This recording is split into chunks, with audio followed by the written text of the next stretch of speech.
ప్రార్థన విలువ. ఒక వృద్ధురాలు కూరగాయల దుకాణానికి వెళ్ళింది. కానీ కొనడానికి ఆమె వద్ద డబ్బు లేదు. కూరగాయలు అప్పుగా ఇవ్వమని దుకాణదారుణ్ణి అభ్యర్థించింది. కానీ దుకాణదారుడు నిరాకరించాడు. ఆమె పదే పదే అడక్క దుకాణదారుడు, నీ వద్ద ఏదైనా విలువైన వస్తువు ఉంటే ఈ త్రాసుపై ఉంచు, దాని బరువుకు సమానమైన కూరగాయలు ఇస్తాను అని చెప్పాడు. వృద్ధురాలు కాసేపు ఆలోచించింది.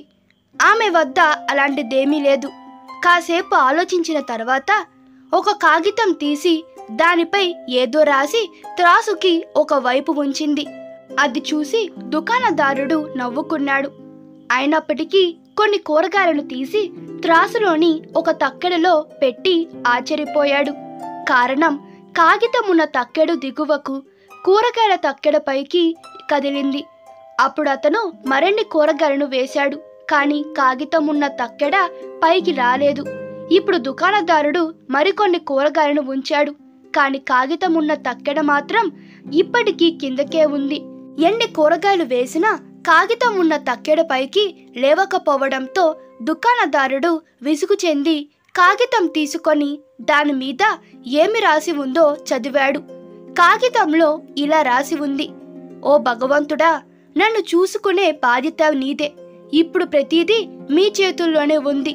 ఇది చదివి దుకాణదారుడు చాలా ఆశ్చర్యపోయి తన కళ్ళను తానే నమ్మలేక ఆ కాగితాన్ని మళ్ళీ మళ్ళీ చదివాడు. కానీ ఏమీ అర్థం కాలేదు. ఏమి మాట్లాడకుండా కూరగాయలు వృద్ధురాలకి ఇచ్చేశాడు.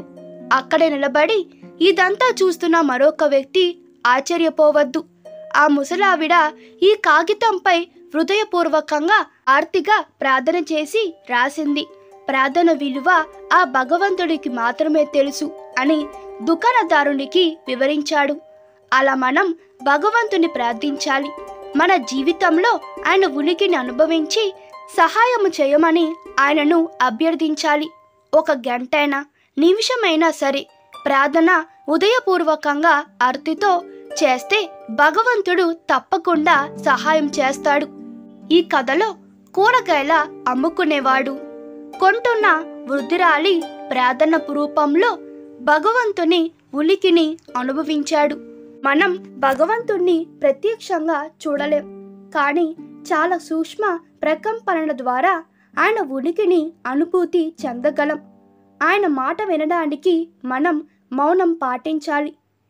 ఎందుకంటే భగవంతుని భాష నిశ్శబ్దం. అది దానికి అదే సంపూర్ణమైనది.